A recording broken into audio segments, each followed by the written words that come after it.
तारीख 29 मई 2023, समय सुबह के 10 बजे के आसपास। जगह मेरठ की पोस्को अदालत। अदालत के अंदर लगभग सारे लोग मौजूद थे और सबकी निगाहें जज साहब के ऊपर टिकी हुई थी। हर व्यक्ति एक दूसरे से बातचीत कर रहा था कि न जाने जज साहब आज कौन सा फैसला सुनाने वाले हैं।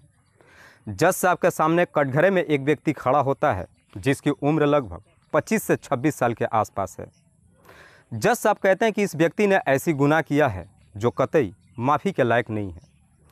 जज साहब उस व्यक्ति की तरफ देखते हुए अपना फैसला सुनाते हैं कि इस व्यक्ति को तब तक फांसी के फंदों पर लटका के रखा जाए जब तक इसकी मौत ना हो जाती है। जज साहब जैसे ही अपना फैसला सुनाते हैं, पूरी अदालत तालियों की आवाज़ से गूंज उठता है। अदालत के अंदर जितने भी लोग बैठे होते हैं, सबकी चेहरे पे मुस्कान की एक लहर दौड़ जाती है। लेकिन जब यह खबर सोशल मीडिया से लेके अखबारों के माध्यम से लोगों के सामने पहुंचता है तो हर व्यक्ति के सामने सिर्फ एक ही सवाल होता है कि आखिरकार इस व्यक्ति ने ऐसी कौन सी गुनाह कर दिया था कि जज साहब ने इतनी कड़ी सज़ा सुना दिया। वाकई में दोस्तों, आज की जो कहानी है यह आपके भी शरीर के रोंगटे खड़े कर देने वाली है।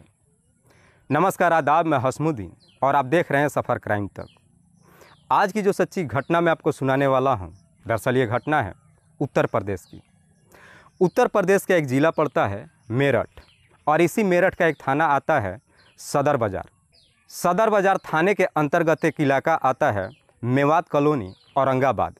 और इसी मेवात कॉलोनी का रहने वाला अफजल, जिसकी उम्र है लगभग 26 से 27 साल के आसपास।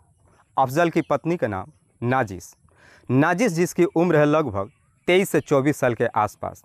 अफजल का मात्र इकलौता बेटा अरहान, जिसकी उम्र है लगभग 9 साल के आसपास। अफजल और उसकी पत्नी नाजिस अपने बेटे से बेइंतहा मोहब्बत करते हैं। अफजल अपने बेटे को पढ़ा लिखा कर एक अफसर बनाना चाहता है, इसीलिए अफजल अपने बेटे को एक अच्छे स्कूल में दाखिला भी करा देता है। अफजल अपने छोटे से परिवार के साथ बड़ी खुशहाल तरीके से जीवन व्यतीत करता है। बात कर रहा हूँ मैं 8 अप्रैल 2023 के शाम के करीब 5 बजे के आसपास। अफजल का बेटा अरहान गली में अपने दोस्तों के साथ खेल रहा था कि खेलते खेलते अचानक कहीं गायब हो जाता है। थोड़ी देर के बाद जब उसकी माँ अरहान को पुकारती है तो अरहान कोई जवाब नहीं देता है।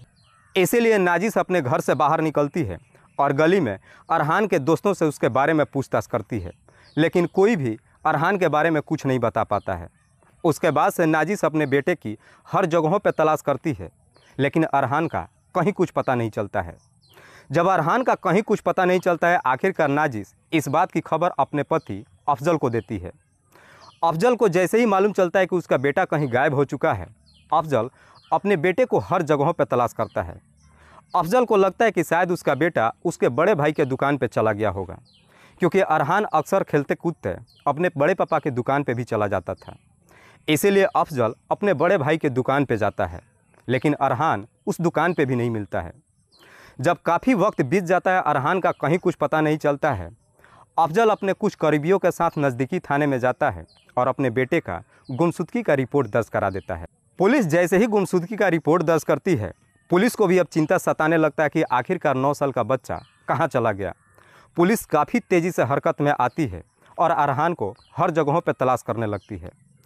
पुलिस भी अपनी पूरी कोशिश कर लेती है। देखते ही देखते पूरी रात गुजर जाती है, लेकिन अरहान का कहीं कुछ पता नहीं चलता है। इसलिए पुलिस अब अगले दिन फिर से अरहान के घर पे जाती है और उसके आसपास के दोस्तों से पूछताछ करती है। तो उसके दोस्त कहते हैं कि साहब, शाम के वक्त अरहान अपने बड़े पापा की दुकान की तरफ जा रहा था, लेकिन वो जब जा रहा था तो उसके साथ में एक व्यक्ति भी था। दोस्त जैसी इस तरह की बातें पुलिस वालों से कहते हैं तो पुलिस उन बच्चों से पूछताछ करती है कि क्या आप उस व्यक्ति को पहचान सकते हैं। बच्चे कहते हैं कि नहीं साहब, उस व्यक्ति को हम नहीं पहचान सकते हैं। लेकिन पुलिस को इतना मालूम चल जाता है कि अरहान किसी व्यक्ति के साथ अपने बड़े पापा के दुकान की तरफ जा रहा था। इसीलिए पुलिस उस रास्ते में जितने भी सीसीटीवी होते हैं उन सारे सीसीटीवी फुटेज को खंगालती है। आखिरकार उन सीसीटीवी फुटेज में अरहान दिखाई देता है, जो एक व्यक्ति के साथ में जा रहा था। पुलिस तुरंत ही अफजल को थाने में बुलाती है और उस सीसीटीवी में जो व्यक्ति अरहान के साथ में था उसे दिखाती है। अफजल जब उस व्यक्ति को देखता है तो कहता है कि हाँ साहब, मैं इसे पहचानता हूँ, इसका नाम मोहम्मद सैफ है। दरअसल ये मेरे बड़े भाई के ही दुकान पे काम करता है, बहुत ही भला इंसान है। पुलिस अफजल से पूछती है कि मोहम्मद सैफ कहाँ पे मिलेगा। अफजल कहता है कि साहब ये मेरे भाई के दुकान पे ही मिल सकता है। पुलिस अफजल को लेकर उसके बड़े भाई के दुकान पे जाती है तो आखिरकार वहाँ पे मोहम्मद सैफ मिल जाता है। लेकिन सैफ जब पुलिस वालों को देखता है तो उन्हें देख करके काफ़ी घबरा जाता है।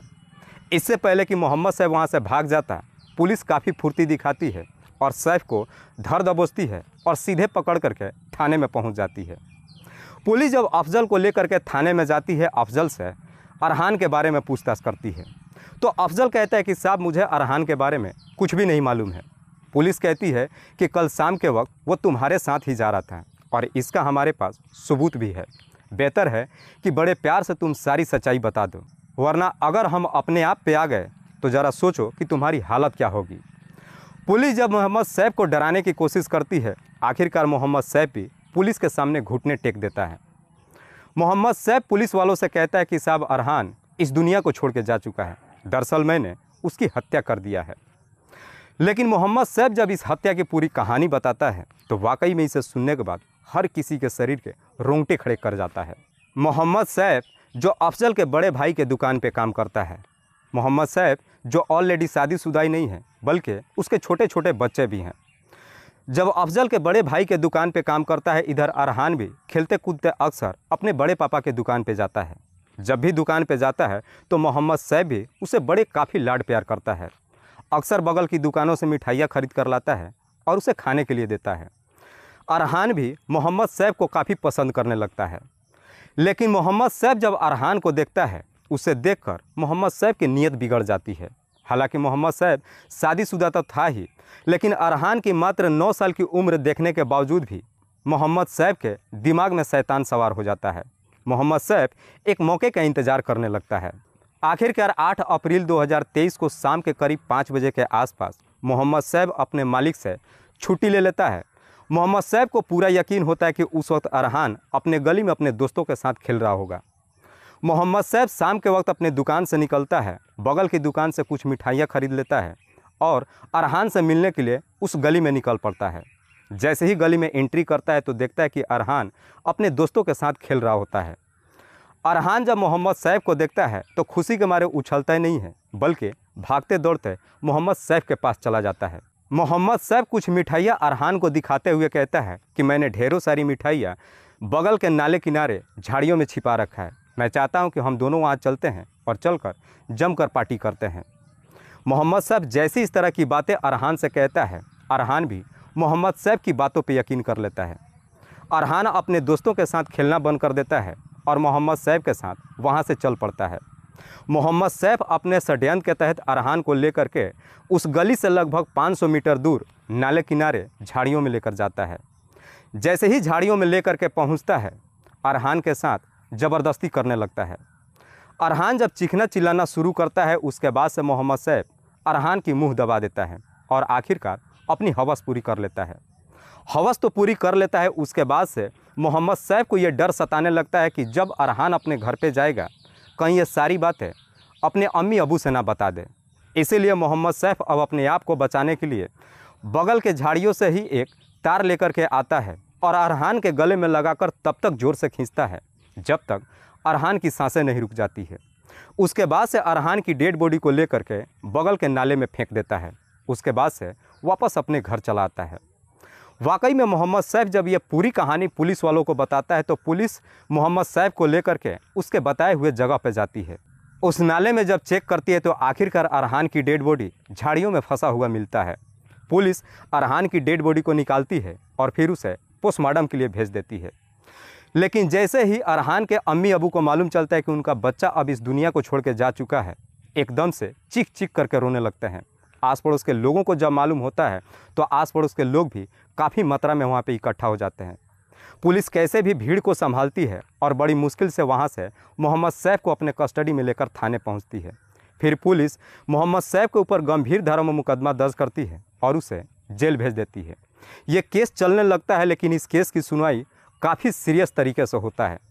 आखिरकार वो समय भी आ जाता है 29 मई 2023 की सुबह 10 बजे के आसपास मेरठ की अदालत में जब मोहम्मद सैफ को पेश किया जाता है तो जज साहब उसके तरफ देखते हुए अपना फैसला सुनाते हैं कि इस व्यक्ति को तब तक फांसी के फंदों पर लटका के रखा जाए जब तक इसकी मौत ना हो जाती है।